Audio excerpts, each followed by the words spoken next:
Hey everyone, something we talked about at the very beginning of when we first premiered this film was kind of like some real talk impressions from the folks who are in the film. So we were thinking, what about a two-way interview where we'll ask some questions, they'll ask some questions from Tears Trey here, and we'll see kind of the behind-the-scenes story of this movie. So almost 2 months have passed since we first premiered Kings of Kubb, and we thought now would be a good time to reflect on it. Yeah. So I heard you have some hard-hitting questions for us. Yeah, I've got about 3 pages. 3 pages. 3 pages. I'm sweating already. Yeah, I am too. It's 2 months. I was just telling you a story about when we were at Pat and Gina's retirement party, and people came up to us and said how much it impacted them, and they came and they said the whole theater was laughing, they were crying, they were cheering all together, and it was like, I think the people that were in that theater that night, it was something they'll never forget. Like, we all experienced something together. I think that was just awesome. Just so good, man. So good. Snaps to that. Snaps to that. Yeah, you can't repeat that. I mean, the first time having it on your home turf. Yeah. The national championship home. I mean, it was just the perfect. For sure. Experience. It was great. What do you got for us? Some questions. Yeah. Okay. You go first. She's going to start. She's got a whole book. We watched it 2 nights ago. First question. What's this movie about? That was my question for you. What do you think, Steve? What's this movie about? This movie's about people and relationships and how important it is to connect with other human beings. It is so funny that it's clearly about Kubb in the title, everything else, and yet when we talk about it, Kubb is not the first word out of our mouth. You know, I think the human story is always the most compelling story, no matter the subject. I always talk about how the subject is the vehicle that gets you to the heart of it, and I think Kubb was just this like perfect nexus of all of it. The competitiveness, the friendship element, the positive masculinity people keep talking about. And I just love how a single game, a single sport can kind of embody so much more than just what happens on the pitch, you know? Yeah. Here's a scoop for you. So for a while, the title was going to be Kubb is Life. Ooh. Yeah. That wasn't our question we kind of we got other ones too. I've gotten through it. When was it? And then real quick. We were a couple weekends ago. We got invited to the Swedish embassy. We were there. We did Kubb for the midsummer celebration. Met the ambassador. Met the head of culture and communications. Everything. We went to lunch with the guy who's head of culture and communications, and he talked about the movie because he had seen it. Right. We were talking to him, and he goes, "It's a story about human." It's about story about humanity. It's a human story, and because it's always interesting for me to hear about what other people. I mean, like, I'm in it. I'm not in the movie, but like I live it, right? Yeah. So it's hard for me necessarily to understand, like, because I see everything. But to hear somebody like that knows the game and that's in his culture and everything, but for what he got out of it, just totally out, a whole time zone away or whatever, that was interesting, and I've heard that a lot actually. Like, I think it's like community is like the perfect word for it. Because it really shows, it's like a little insight onto like this super like niche community, but you can see like just how big it is and how deep it is, and I'm just like, it's really cool. Like, that's why like whenever like I tell people, oh, you should like watch it, I'm like, don't like let the fact that it's about something that you don't know about like steer you away from it. Like, it's really truly about like people and connecting and humans and like culture and just community. What's interesting too is that the documentary is just like peering through the window of the community too. It's like, if you really embrace it or come to the national championship, you're gonna feel that in real life. That maybe you just watch the documentary and you see it, but to actually experience it's a whole nother thing too. And you're gonna experience it as a player this year. Okay, so but Kubb is Life. Kings of Kubb. When did it change? How many times did it change? Actually, I'll ask my question because it's kind of about that. Okay. Before you you, interject, I mean, because obviously you had Kubb is Life and then Kings of Kubb. There's obviously something that made you change to that. But like, before you even started filming, what was your plan, or what did you think it was going to turn into, and how did it evolve as filming went on, like year 1 to year 2?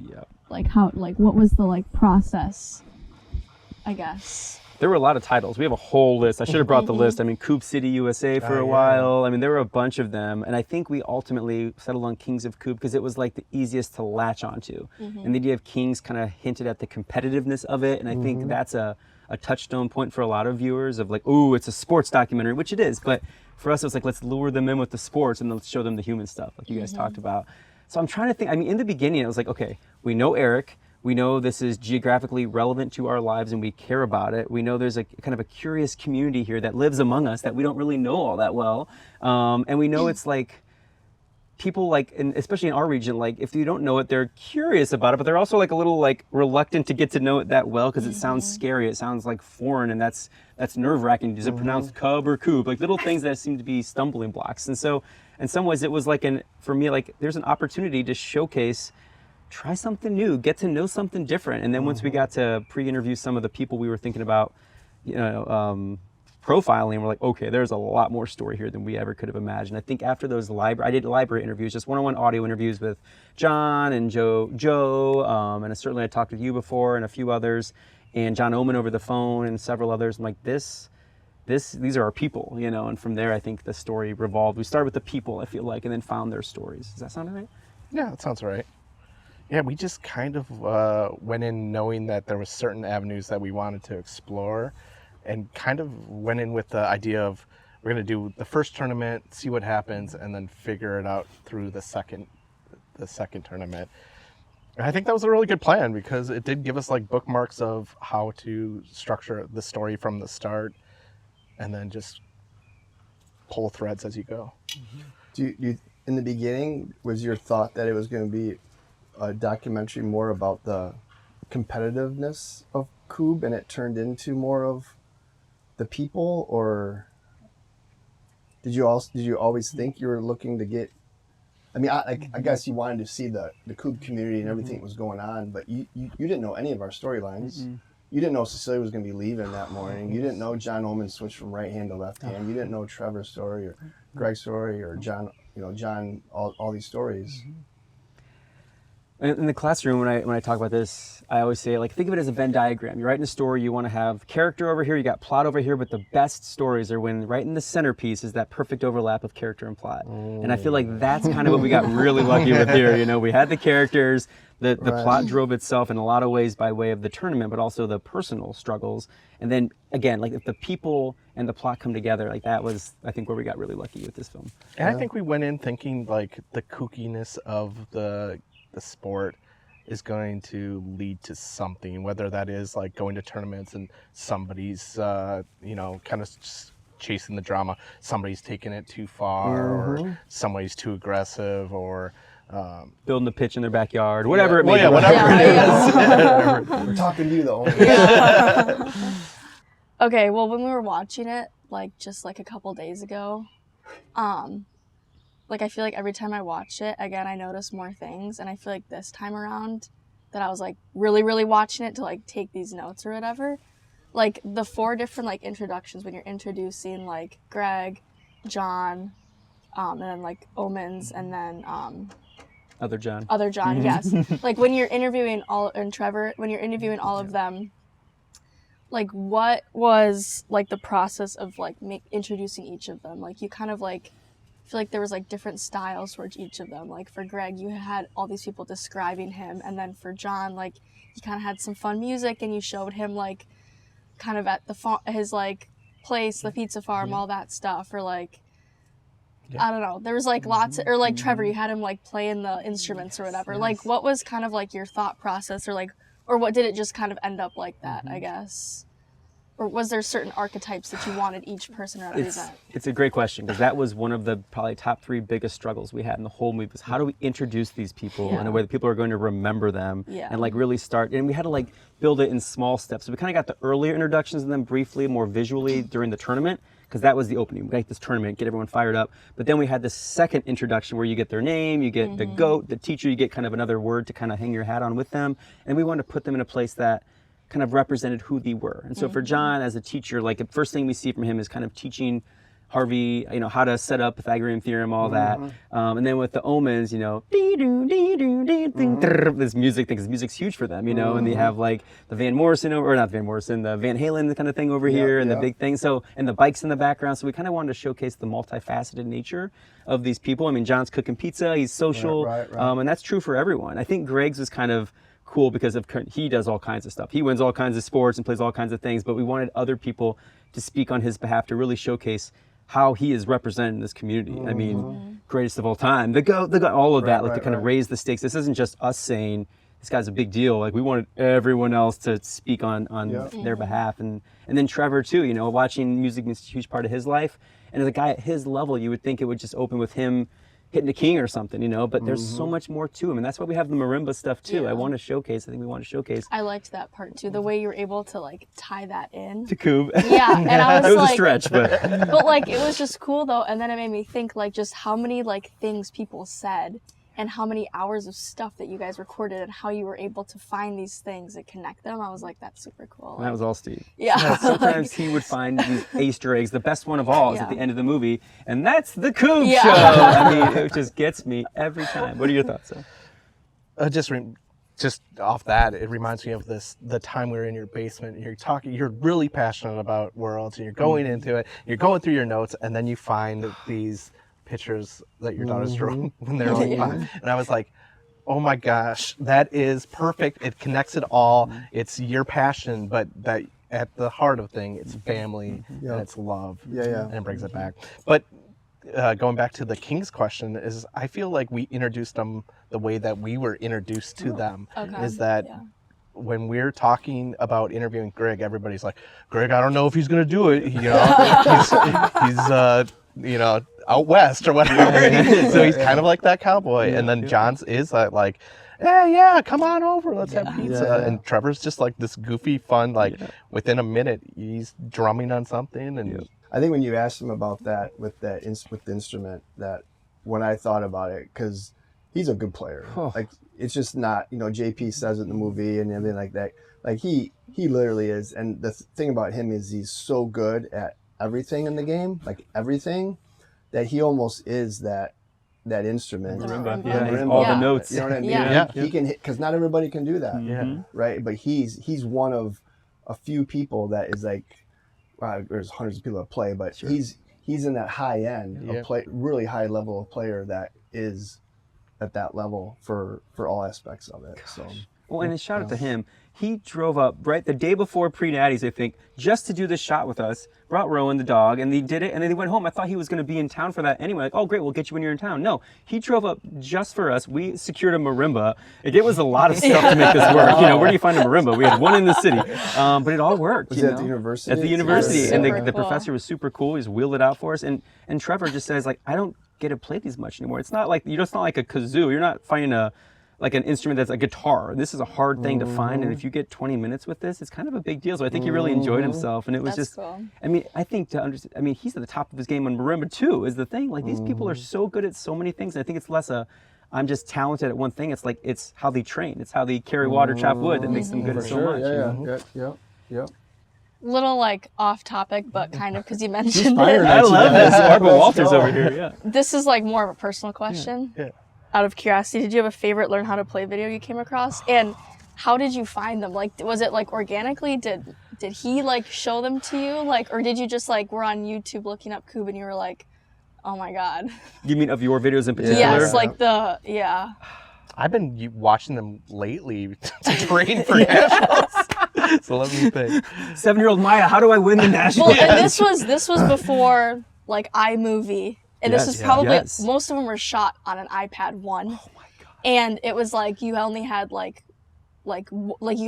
couldn't like chop up the video. There was no editing. There was no editing. So it was like, sometimes it'd get a little like, okay, we gotta like, okay, go again. Like I messed up. Like, that's the charm. Yeah. That's the charm. I don't know if I could pick a favorite. I'd do like the Kubb Jacuzzi one. But I'm always just so impressed on how patient you are. If that was me and the kids, I'd be like, come on, get together!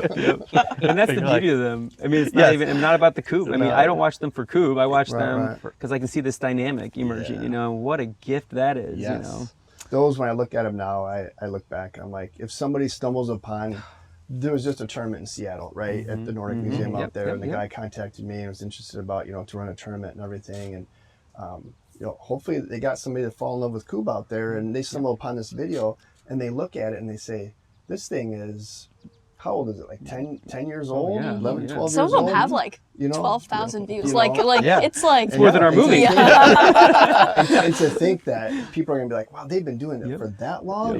Man, look at his shorts. They're doing his ankles or something. You know what I mean?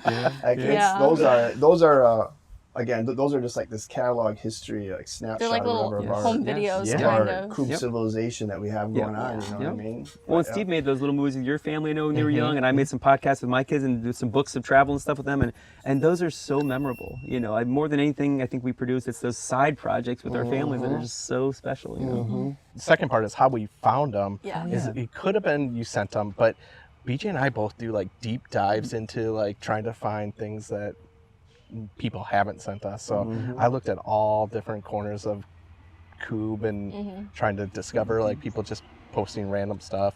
We found some world stuff yes. that way. Well, I remember there's a Google sheet somewhere where it's like every timestamp of every cool thing from your old videos. Like maybe we can use this, maybe we can use this, and there was a ton. Hey, how are you? What's up? Join in. Oh, a special cameo. Real cameo right Look here. who's back from college. Look who's back. Back again. Off to work. Off to work. See that? Yeah. It's everywhere. I man. love it. Cool, I got that man. shirt. Take care. She's like, "Are we done with this?" Gosh, I literally left and went across the country to try to ditch Want to these guys. ask that one? Just out of curiosity, like the professional part of it, like do you guys use a whiteboard? Like what like how did you organize the storylines, the quotes, I mean, like storylines, obviously you have your like- chalkboard up and Yep. people Oh, see yeah. that. And Oh, everything. yeah. But do you have is there like a computer program? Is there Notebook. a notebook or like what did you guys Sticky do notes. to? Well, Steve's illiterate, so I did a lot of varied stick figures. It is so funny how this is so janky in some ways. Like I will write a script, and then we will change it 1,000 times, and then Steve will sort of follow it, but then also make it better when he finds the right visuals.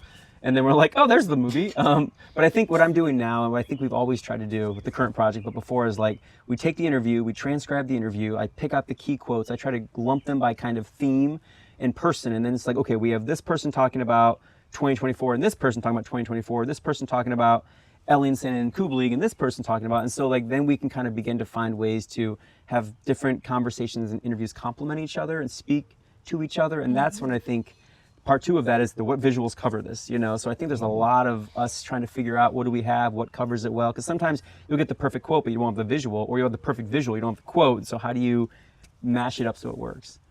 And we tried different things. We tried a couple computer That's right. like, That story weird- organization stuff. I'm not great at that stuff. And I think having a partner is such a big thing. Is like BJ said, is he can lay it out and then I'll do something different. And then he'll come back and be like, oh, we need to add this part in. And it's just like a back and forth of working it out. And that's the magic. I mean, like, I cannot tell you how many times, like, I'll sputter some stuff onto a page and I'll see it come to life. I'm like, are you kidding me? We made this? It's just the visuals of he'll find things that I had no idea they existed. And they're the perfect thing for that moment in that line. So now what we're learning is, like, have some sense of what you're striving to find, you know, and then get what you can. And then if you don't have the visual, find the visual. If you don't have the line, get the line. Like there's got to be a way to make it work with more kind of like a strategic sense behind it. But for me too, I think it's the stuff you never plan that's the best stuff. So One thing that when you guys dropped your, I don't know if it was like 8 or 10 or 12 tips to do a documentary. oh yeah, you know. that's right. I remember doing that. You weren't involved in that. Yeah. I watched all your posts. I got You're your posts. good. Yeah. There was the one that got me and the one that made me realize, okay, they're going to show a couple things about me that I may not be 100% comfortable for people forever to see, whatever. Sure. But it was, you're not their friend. Right? Yeah. That was maybe my signal to you, just so Yeah. you know. That's fine. That's fine. It hurts still, but they'll be appreciative of what you do show. I think I'm summarizing, Yeah, paraphrasing here, yeah, or whatever. yeah. And you know, I just want to say thanks for showing what you did show. Oh. I think that made the movie better. I think it did a better job at telling the story. People look at it, and I'm not complaining by any means, but like it's a lot of work. And some people didn't realize, like that morning, the airplane literally flew over the soccer park at 5 o'clock in the morning, and Cecilia was gone. And Erin wasn't with her. Like I think some people thought that Erin was with her when they went to. No, like she was New she York was, City all by herself. Yeah. New York Yep. City. Yep. So, you know, so it's like, so thank you for doing that and not shying away from that. And I think that's a good lesson for all of us, that sometimes there's tough decisions to be made, and you guys made it tough. I think you made it tough. Maybe you didn't. I don't know. But, you know, having that in there, my question is this. Yeah, I love this. This is great. You're not their friends.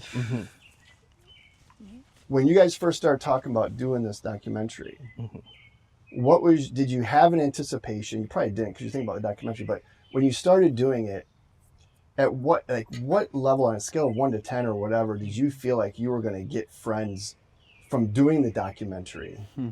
And where are you at now? Like, I don't want to influence the witness, but I mean, everybody loves you guys. Yeah, man. we love you guys. That's the problem here. So you have a whole new group of friends, right? Then we did a bad job. We should. Fine, you're going to be friends with everyone. I mean, did you, like, at what time in that process did you realize to yourself, man, this is an amazing community? Maybe I'm putting words in your mouth, but I think we all agree. And I'm starting to really get to be friends. Like, so I'm just like, Oh, that's a good question. Can you guys talk about that for a second? I think that is a hard choice of doing a documentary because you know that you're going to put yourself so far into it that you're going to build connections. I remember early on with us is that when BJ and I had taken on a project, we're all in, and I know that we're going to finish it and it's going to be good, and I like know that, but nobody else knows that. We come to you and you're like, I don't know, who are these guys? So like there is this disconnect each time of like, oh yeah, we have to build this relationship, and then we get to a point where it's just like a strong connection because you've let us in, and hopefully like we're reciprocating that and building relationships that way. It's so much trust. I think of that first day I approached you at the Y, and I just kept thinking, this guy kind of knows me, but like this is a huge proposition for his whole community. Like if this goes bad, if it's like a hit piece or something, like there goes all that work in a whole community ruined because he's taking a chance on someone, you know? And so it's so hard to really connect while also maintaining the proper distance. I think about it in the classroom all the time, like with my students, like I'm not gonna let you be my social media friend until after the grades are in, you know? And so, well, I think it's true that we were probably getting real close with that community before the movie was out, just naturally. You can't help but connect people who are, you know, getting emotional in front of you or letting you into their lives and showing you the hard stuff. But then once it premiered, I felt like, okay, now I can actually like root for the teams and go all in, you know. Yep. But you want to wait till those grades are in. You want to wait till the premiere comes out. And so I think that was sort of my line. And I think one of those moments for us was when John missed the king. You know, like how do we love John, you know. We don't want to embarrass John on the big screen, but there's such a powerful lesson to be learned. And he's the one who teaches it to us. He jumped right back up. The last thing I said was, I love this game. I mean, like, there's so much to learn about resiliency by missing that king. And he said a couple times, I just wish I wouldn't have missed that king so I could have been there on Sunday for you guys. And I said, John, I know it hurt, but the way that ended was perfect. It was a perfect lesson for the film. And we couldn't have gotten that lesson any other way. So. And for him to, like, I don't know what the term is, but to sit down for an interview the next day. And talk about it, because John could have, like, I know, like, I respect John, like I love John and I and Leslie and Aaron, like we're getting to be good friends and everything like that. But knowing that he's willing to do that because he didn't have to do that. He didn't even know us that well back then, right? And him to sit down and be like, man, you know, talk about it, and I'm like, wow, like admirable. You know what I mean? Because he didn't have to do that. But if you look at, and this is actually not in the movie, but the first year we did that same interview on Sunday with them, like how hard was it to lose? And we did talk, but there was definitely like a wall up. And for John. Yeah. And I mean, he's still such an open guy and was willing to say what he said, but like a year later, after we've gone through everything, he's getting emotional with us. He is opening his heart and he's telling us how it really is. I mean, that is what the year built together. And we know when we're filming, you know, because even like now with the new documentary, like it takes a long time to build that trust. So like in the beginning, we're filming a bunch of stuff and we're thinking to ourselves, we can't use any of this because probably the relationship hasn't been built yet. And so we just had to keep showing up even when the cameras aren't rolling, you know, and just have the conversations off the record to kind of build toward the next thing. And I think the thing I do in my writing, but I think here too, is like I try to show them us also. Oh yeah, you know, my kids have soccer tonight too, or oh yeah, we're in that same league, or oh yeah, Cold Stone, yeah, we go there all the time. Just like looking for entry points into the world where it's not just us observing you, but like here's a little me too, you know. Yeah, BJ doesn't even have kids. He just made them. I just rent them. Here's my kids. But last thing I'll say very quickly is none of you guys, I mean, there were moments that could have been embarrassing that we caught on film potentially, and none of you asked us to change anything or for an advanced look, and that's just a lot of trust. That's so much trust. Yeah. We wouldn't have given it to you, but you know, I mean. What were some of the most surprising things you learned or uncovered? For me, I think it's just, I mean, people can talk about it, and it's almost, I think you say it, you know, people say they don't think about this every day. They do, you know, and I think not just that, but just the depth of the camaraderie and friendship that's happening. And I think that's embodied with that moment with JP coming behind Trevor and giving him the hug, and there's just tears in their eyes and their voices are quaking. And it's not just the I love you, it's call me on the way home. And that just gives me chills, because that's a different relationship.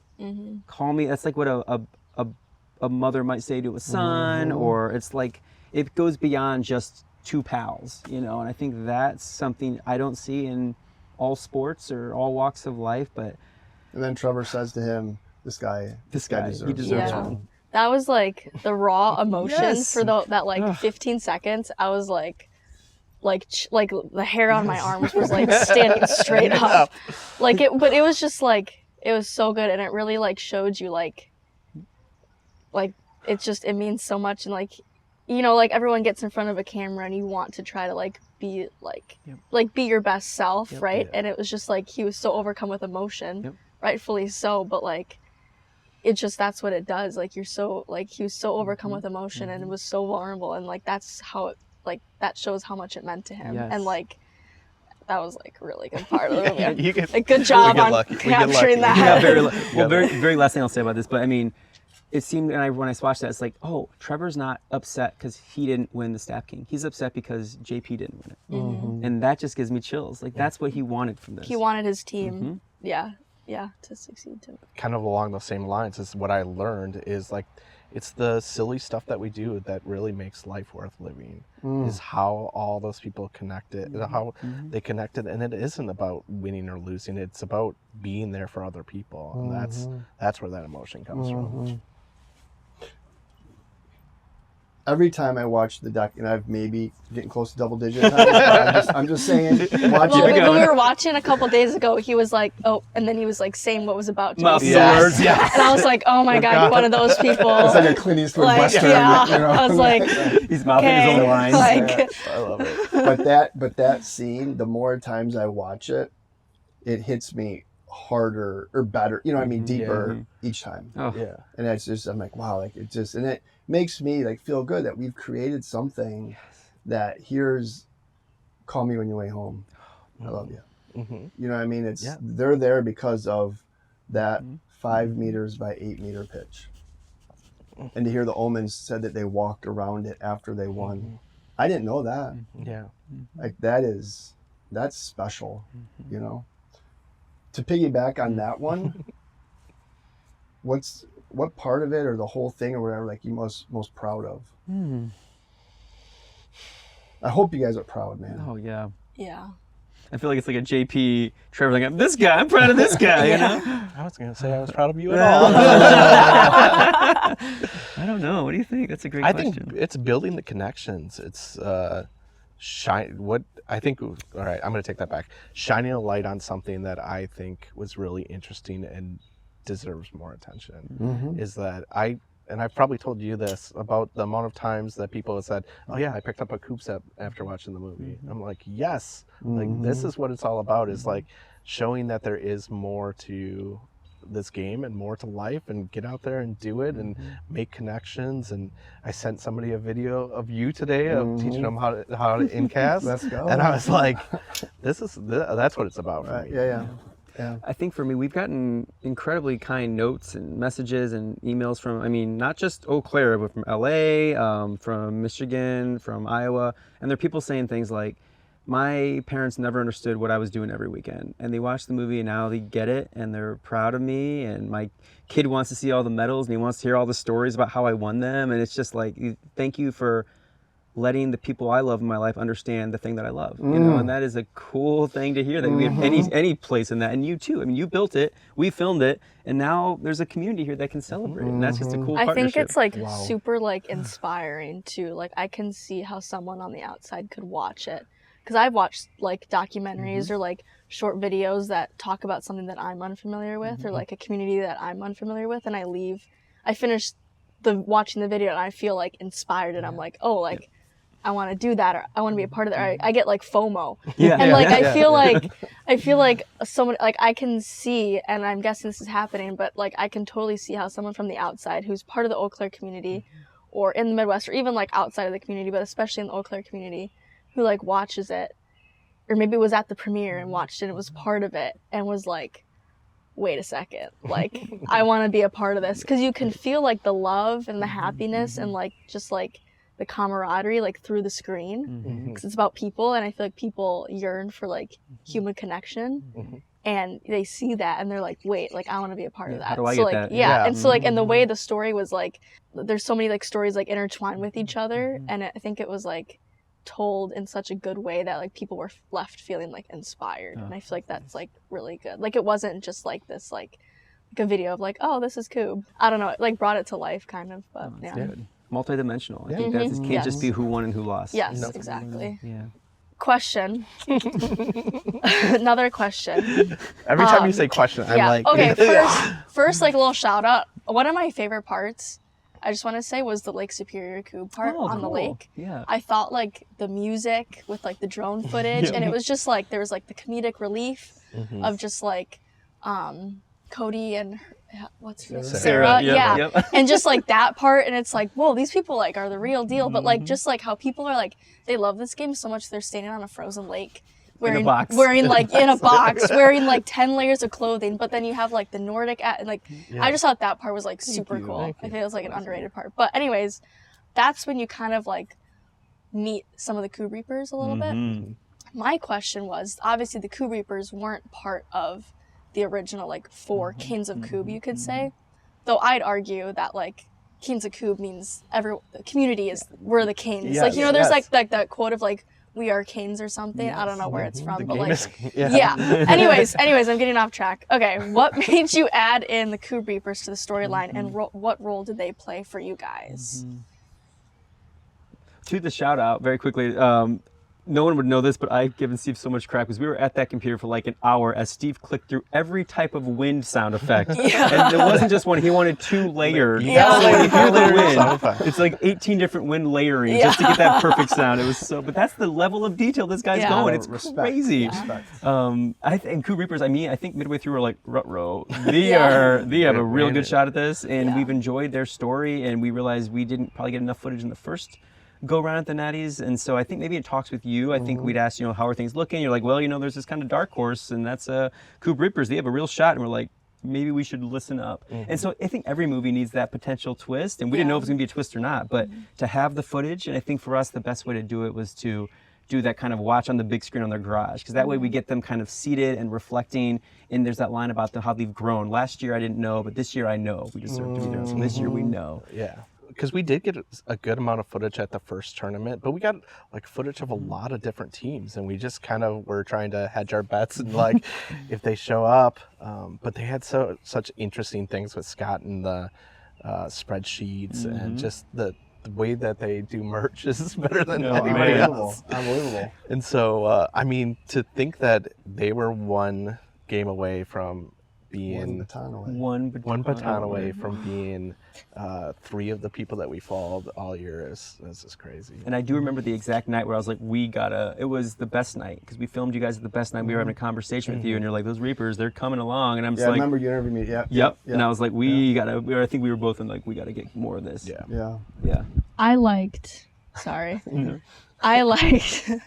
this is great. I get to talk to people that aren't you about this. But I really liked how, like, I feel like for the 4 main people, it was, like, about them, which was great. For them, it was more about, you were able to see, like, how, like a team, right? And how they interact, and, like, they give each other hugs. Like, they're all going to someone's house, and they're watching the stuff, and the wives and the girlfriends are there, and they're just watching out, and they just love each other, and they're, like, they have all their merch, and it was just like, I thought that was super cool that it was like the dark horse, but I also thought that they, like, it kind of showed people watching it like a team dynamic, a Kubb team dynamic, and I thought it was like, again, like, is like that like positive, is it positive masculinity or whatever, like of just like, you know what I mean, like they mean business, and like Scott's like intense, but like they're not afraid to like be happy for each other and like show that like brotherly affection. I thought that was super cool. That part was awesome. That's a great observation. I hadn't even thought about that, but that was a huge perk. The film needed, because it's so hard because you want to get all the players from all the teams in, all 4, but too many characters and we lose sight of everyone. That's what we learned. We had our early viewing with like 12 people in that room, kind of figuring out what's working and not. People couldn't keep people straight, and they didn't know the rules, and so there were a lot of things where we're like, we got to button this up, and we had to make some hard cuts and really just focus. And that's why we reintroduced the Kings like 3 different ways, gently, to kind of help it build in the brain a little better. But you're right, Kubb Reapers had a great job of doing that for us. Yeah. Happy accident right there. Happy accident. Yes, I wish we could say we'd planned it that way, but. And they got fifth. You know what I mean? Tied for fifth. I mean, they were right there. I remember one time on Saturday you said, these teams better start winning or the movie's going to be all about here. I was like, we don't want that. There was one with the grass kickers. I'm like, grass kickers are going to win and Trevor's going to be out and this is going to be a whole different movie. And I love them too. I mean, Sorry, grass kickers. Yeah, I was rooting for you guys too. Gordon, you're doing great. Mark, love you. But yeah, it's scary. It's scary watching when you're filming because I was just sweating and not because of the heat. Like this could have gone anyway. You know? And that's something that we talked about as a family the other night after we watched it, the 4 of us, and it was interesting. I never really thought about it, but you know, the Uniroyal, you know, I mean, that's a story that you told. Like nothing might or might not happen as this. I mean, here's a story. You're looking at it, you're interviewing people. It happened. I'm guessing the new one that you're doing, there's not any outcome. Like you'll still have, like if somebody does really good in a race or they DNF or whatever it is, those things that's the story. Whereas if you hadn't had anybody advance to Sunday, what do we do? Yeah. I don't know. Follow for 3 years? It still gives me nightmares. Oh It my didn't gosh. work You know out. what I mean? Or Yeah. even one I don't- team make it to the cage. Like Yeah. it's kind of not. I mean, it was almost perfect. Yeah, It it worked turned out out so like well. perfectly. It was I almost think. perfect. Yep. It was Yeah. almost perfect. Yep. And I liked how, you know, selfishly, because they live, you know, two blocks away from me, but, you know, Kaboom Jr. was in it here and there, you know, when they're talking about Gina, and then, you know, you're showing them win, and then in the cage you see that, and then interviewing Max when they say, I love these guys, it doesn't matter. Like, talk about an underrated line in the whole movie. How old is Max? 21? 20? 22? 20. And he's just like, it doesn't, like, either way I win. Yeah. I love these guys so much. Yeah. Wow. Gives me chills. You know what I mean? And we wanted more of them in there too. We had a whole storyline, and we had this whole idea at the end of the movie. The last shot was going to be the Kaboom Jr. kids, and maybe the Omen boys, and you and your sister kind of like playing the backyard, next generation kind of thing. And I love that because you said years ago, like you could hear, or I think it was you, or maybe Cecilia, how you could hear the sound of the batons hitting late at night when you're going to bed when you were kids. And I just thought that was such a beautiful image of like passing the torch to the next generation. And Aaron Elringer kind of speaks to that in a beautiful way. But we couldn't quite pull it off because they had more characters, all that, and the way it ended felt like the way it had to end. But that was an alternative ending we were dreaming of. I think Aaron and Phil Dickinson, Yeah. underrated parts in the whole movie, and I wonder what it wouldn't be the same movie without Aaron describing it the way that only Aaron can describe it, I think. And then Phil describing it in that Such like an engaging. Yes. The way he explains it, it's like so engaging, and it's so like, I don't know, like upbeat and like. his pace picks up. Yeah, He gets more I'm like, excited. You know what I mean? like, okay, Yeah, like, Phil feel wrote the a passion. book. You know, Yeah. shout out to Phil writing the book. And like all these things, and it's like those two parts of that movie were gigantic for me. I think it really just showed that like there's this passion. passion. They both talked so differently. Yes. But they were both passionate about it, Yeah. but in different like tones. And I love how and I don't know if you do this on purpose, but you saved Aaron's quote at the end, or that one quote to the end. Kubb's about, you know, uniting people and creating peace on earth. And if you're not doing that, Kubb. you're not playing Kubb. Ugh, I love it. like tearing up just thinking about the ending. I know. The ending, like from, like, you guys coming in the morning and then Aaron's talking to like literally the end of the credits, like screen black. Like, I think first time I watched it, I was crying, and then I just didn't stop the whole like, I don't know if it's like 15 minutes of that, but it was so good. Like the music, and then like just like the emotion, and then you have like Kaboom Jr. and Kubb Reapers, they're played, and they're like, I love these guys. Then you have the final thing, and it's like, and I like how like the final game, like it was very brief. You guys didn't focus so much about it, and I think at first I was like, oh, I wonder why, but I think it's because it's like, it's about the people, right? It's not all about the game. And I thought that was cool too. But then like after, like then Trevor And then, yeah, I don't know. It Even was the just like, credits hit. even the credits hit, and just all these Steve different loves people credits. talking about it, Yeah. like the credits, and just like, I mean, you're showing people smile in the Yeah. credits. You're showing And these then- things and just the joy. And then the, at the you know, end, like everyone inclusiveness. talking, like silly yard game, and Yeah. then like Oh, means so yeah. much, boom, Boom. music, boom, like have a good night, and then it's like, oh my gosh, then one like, I was final just hit. like, what Yep. just happened? Right. Like, yeah, That's it was the Kubb crazy. show. Yeah, yeah. There were a lot of endings there, right? I love it. And when I think of, I mean, you're right. Probably we had as much airtime for the Cecilia leaving as we did for the final cage match in the end, you know. And I think that's right. That felt like the right way to do it. When I think of Phil and Aaron, I think of Phil as like the prose writer. I think of Aaron like the poet of Kubb, you know. And they both brought such beautiful. That's That's the coolest thing, and this was again, Steve did this isn't in the script, but when we're showing Cecilia leave and we overlay it with Aaron talking about, you know, sometimes there's nothing better, and sometimes they come back for another throw. And I mean, when I asked him that question, it had nothing to do with Cecilia leaving. I think we were talking about Cy probably, or the kids growing up or something,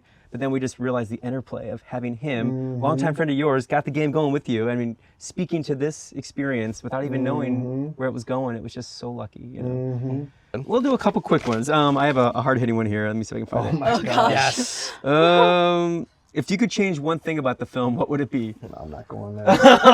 Oh, I could God. change I know we one got the thing. names spelled right. later. Would there be something that you would change? You don't even tell us. Yeah. I would change something probably. Like, to be honest, Yeah. probably a couple things. Yes. But I don't really know what. Mm-hmm. But like, the thing is like it could be a 2-hour long Oh, movie. yeah. It could be a 3-hour long movie. Like, I think the things that I would change were just add. You know Yeah, what I mean? yeah. Like, I don't think. What a safe, And- safe answer. Yeah. No. But just after watching it, I probably watched it like 4 or 5 times. I think every single time I like understand why certain decisions were made or why certain things were included. And I think like, and also like, I'm watching it from the perspective of someone who like had a baton in their hand when I was like 3 years old, you know? Yeah. So like, Yeah. this is like somebody watching it from outside. They have a different perspective. And so they need, like, for me, I didn't need the how to play Kubb part. Right. So I was like, huh, at first. And then I was like, oh, like, it helps them connect because they actually know what's going on. Like, if they had no idea how to play Kubb, it helps them connect. And the video was, like, super engaging and cool, too. Like, it wasn't, like, slow. It was, like, upbeat and, like, you got it pretty quick. And so I thought, like, that part was good. And then the whole, like, Viking roots part, like, at first I was like, this is goofy. And then I came to like really like that part because like it added this like comedic relief. Yes, And it yes. also like added like, I don't know, this like, it like kind of broke it up a little bit. And then you get like Phil talking right away and it like leads into this whole thing. Yeah. So you almost needed that to set up Yep. that part. I don't know if that makes sense. So like I feel like the more I watch it, the more like I appreciate and I like how it flows. I think the only thing I would change would just be like adding stuff. Yeah. Like I wish it could be like 2 hours long because I know how much stuff you guys Yeah. got, and I think it'd be cool to see like the credits, all those people talking. Like it'd be so cool to hear what those people have to say. Oh man, I yearn for that. I know. Maybe for your birthday we can put Yeah. everything on a drive No, or something. Again, it's a lot of work. Yeah. It's a lot of work. We I got mean, time. I mean for the championship. Yeah. Yeah. And when you hear these stories, you know, you think of the lady and she came and she was, you know, 100 years old, and I remember talking to her son, Yep. and I remember that, and you know, you have the video up there of the Kubbsicles. You know, they played at Boyd Park. Like, you think of the oldest names, you think of like the oldest team names in America. I've done the research. Kubbsicles are one of the oldest 5 in America, and they've been playing together since 2010, 2008, 9 or 10. Yeah. And it's one of those types of things where it's like, I want to hear what they have to say. Yeah. You know what I mean? Because they started playing when they were like 16 years old. You know what I mean? Or 15, 16 years old. They won it like, what, were they still in high school or were they just out of high school? Just in college. Wow. So I was like, they remember not playing, but Not it's by been much. such a big part of them that it makes me wonder, like, what does it mean to them and their family? It's like watching the credits and watching those types of things. That's one of those types of things where it's like I really want to know what people have to say, you know, because it's just, it makes you feel good that we've created something special, you know? Well, you would blush. I mean, I'll tell you. I mean, everything is positive. We heard family reunion 1,000 times. Yeah. We heard I travel from this many miles just to come back here every year. I mean, it was versions of that again and again and again. Yeah. Yeah. What I loved too was the people like driving or flying or whatever, like Great that idea. part. I thought that was super cool because it was like all these people with all these different accents from Yeah. all over, like Everybody says flying, Kubb's so driving. different. Yeah, and I'm like, but it was like super cool, and I was like, I really liked that too because then you're able to get a little bit of an outsider, like Yes. the like people outside the Midwest or like the direct community. It was people like kind of from all. I thought that was cool. Yep. So. Steve's And they're idea. all so excited. They're all smiling, even though I have to drive like 10 hours. I'm like, I would not be smiling if I had to drive 10 hours, but they're so excited. That was a cool touch. Yeah, that was all Steve's idea. And I think we really leaned into like, it can't all just be professional camera stuff. Like we wanted to have your YouTube videos on the iPad 1, you know, we want to have the submitted stuff and just a variety of things. And I think there's a cool pastiche style that comes across because it's, I mean, this isn't the NFL, you know. I mean, Right, we would right. all have the sleekest, a million cameras going everywhere, you know. But Right. this kind of, I think, this style kind of captured. Yeah. Like adds charm. Yeah, it's like charm. there's charming. Yeah. It's a backyard Like, game, but it's yeah. also a huge thing to do here, you know. And what's cool too is, and we're off the question here, but I love the fact probably in 2010 I thought, man, I'd love it if New York Times came here and did an article. And you know, we were 3 or 4 years old. And they could have came here and done an article and like, hey, they've been doing this for 4 or 5 years. And I thought, man, in 10 years, man. Like the fact that, this year is our 19th, but it's actually our 20th. You know, we didn't have it the 1 year, right? So it's like, so it's like we've been doing it for like 2 decades. But the whole idea is that you were able to capture the early years. It wouldn't be the same if it was 10 years ago. Right. Because to me, it's like this. It's so deep. It's so deep. Yeah. It's like the wonder years. It's like these types of things, and you look back, like, you know, and again, like you can see some of these photos, and it's like, man, Eric has like brown hair. Yeah. So and so is. What are you know, those shoes? yeah, what are those shoes? You know, so and this, you know, you see pictures of the Cloggis kids, and you know, Max is, I don't know, 7. I mean, you see these types, and you see these videos, and it's like you're able to capture. Quite honestly, and the pictures of my dad and me when we played in Duluth, that's 2008. That's, you know, year 2. You were able to captured all 20 years. And to me, that's super special. Like if you would have just focused on the past 2 years, but the fact that you were able to capture parts of 20 years, that's special. Oh, that's nice. I think. I like it. Give me love a it. fist bump. That's nice to hear. All right, next question. That's really good to hear. Yeah, I mean, we certainly wanted to do that, but I guess we didn't realize how meaningful that would be. you know? Yeah, that's great. Is it stories are so much bigger than any one tournament, any one year? I mean, would you want to pick one of these? Just going off of that though, is the story is that it doesn't start with 20 years. It starts at year 1. And you have, like, people have to build things for them to be special. And that's the story, is that you guys have built something special, and it didn't happen overnight. You know? Which is funny because the contrast to that is we had the countdown, click, click, click, click, click, as a way to kind of enhance the tension. I really liked that. That was a too. fun move, It was right? super cool. We were always trying to figure out how do we create Yeah. more tension, you know, Yes. because there's some like lighter moments and more intense moments. So how do we do? And so that was our way of doing it. But it kind of is the reverse of what we're talking about too. So it's like, in one hand, it's a 20-year story, but also there's always a countdown to the next year, which is cool too. You always have the restart. There's always another chance to make it to the cage. That's kind of cool too, because oftentimes I feel like our family, like, obviously a year is December or January 1st to December 31st, but sometimes it's like one natties to the other natties is kind of like another way that we just that's like the Anderson calendar. yeah, you know what I mean?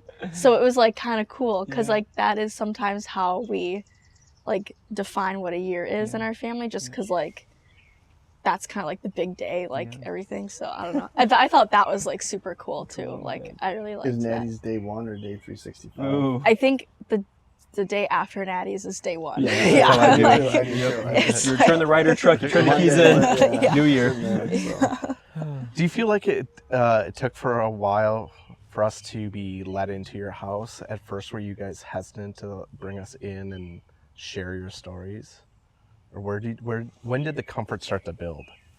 I mean, for me, I think I felt comfortable in the beginning. I mean, my comment too in the beginning was, let's have this spot be about other people, Yep. right? And I was like, you can Google Eau Claire, Eric, Kubb, and the story's going to come up in different places. I mean, it is nice. My hope was to have other people's stories told. So I think there's so many wonderful stories.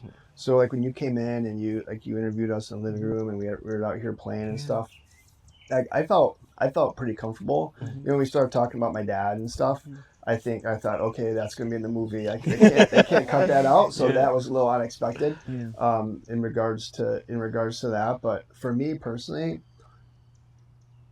I want the story to be told, and I want the story to be told for people like Greg.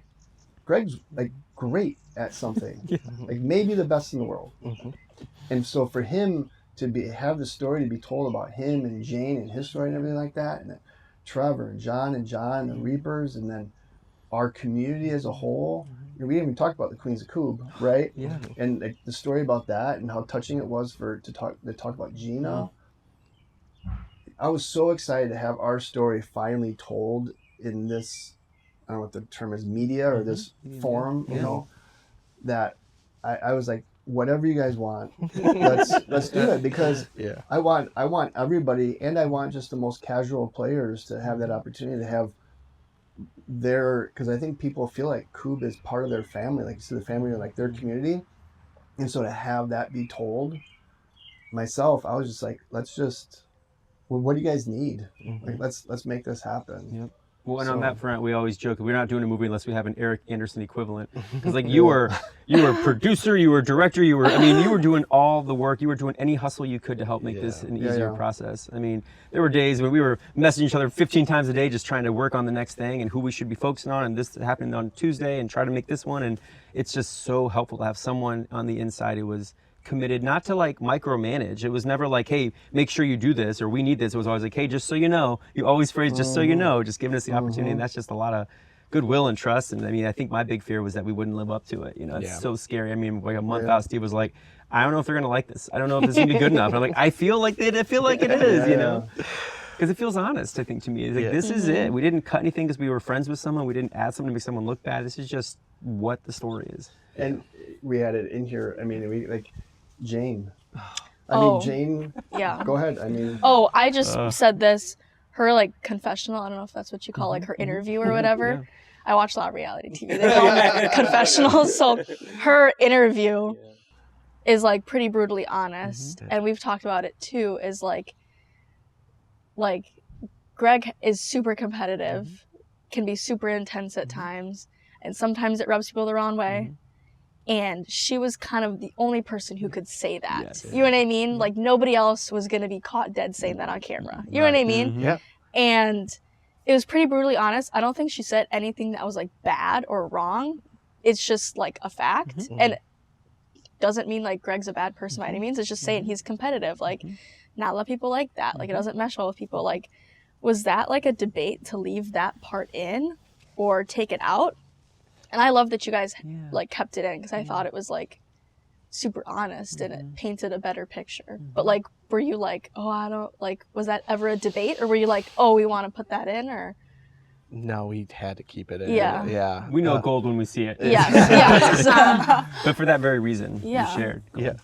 I think that's it. Is like, there was that story of her telling the truth, and the fact that it came from like a person who loves him the most. It's kind of beautiful. For sure. Yeah. And Jane did not want to be in it, which is always the best, because people who don't want to be in the documentary are the best people to interview. Well, another character in the movie, not character, but person in the documentary that, like, when we were in the theater, Jane had people laughing, and you know what I mean? Yeah. Well, if you look at how that was approached, I mean, so much happens on the kind of how do you cut it and piece it together. And so Jane says kind of the harder truths that she conveyed, and then like the next thing you see is, but he's a great dad, and we cut to him being a great dad. And so it kind of offsets, here's what people think, but here who he is to me. And the other part, which I love, I think it's like one of my favorite moments is, hey Greg, juggle, he can juggle. No, that's that so, part like, was you so can funny. See who's wearing the pants, and here's and that's this totally scary guy. Jane. It's like totally her. Right. Like, and then how quickly he was like, okay, I'll stop anything and just do it. Yeah. I just love that. I think that showcased everything about them. You know? Sure. There's a moment right out we had to cut it, but it was a really windy day, like a storm happening. We're trying to do this, and I was wearing my When Rubber Hit the Road hat, and it just blew away. away. And so now, like, I'm holding this bounce light thing. Greg's trying to track down my hat. And, like, we're all racing to get this in. It was like a beautiful moment of, like, no one's a bad guy here. We're all frantically trying to help each other out, you know? And so we couldn't keep it in, it just didn't make sense. But there's a lot of moments where people are just people, you know? Right, yeah. And Greg, I mean, he's introduced hundreds of kids in Chippewa Falls to the game, right? He does outreach, he does this and that and everything. So, like, if you're an outsider and you watch that, you know, you don't maybe know all these other things about Greg, right? Just like all of us, right? It's like you guys can't tell everybody's story, right? And everything. But it's no, that was we talked about that last night as well. Well, any final thoughts? You guys have any more questions? Want to do one more? Steve, want to do one more good one? We have a lot of questions. All right, or 5 more? Has this film changed your relationship with Kubb in any way? Wow. I might have to think about that for a little bit. I feel like for me, it was always like, especially like growing up, like especially in middle school, you know, it's kind of like a weird phase in your life.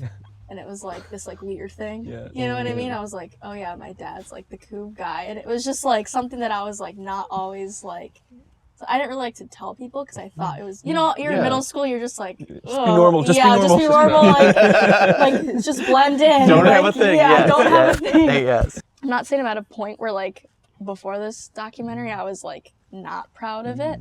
It was just more of like a thing that I was just like, yeah, this is like, duh, like this my life, this is my family, like community, whatever. But it definitely made me feel like more proud to be part of the community and like more grateful that like this is something that I'm part of, if that makes sense. Like it definitely like, not saying that I wasn't proud, but it like just to see that in that light, I was like, whoa, this is like super cool. This is like once in a lifetime, like being part of a community. Like not everyone has this. So it made me feel like really proud, really grateful and like thankful and just like, yeah, I don't know. It was super cool. So I would say it just kind of added to my relationship, I guess.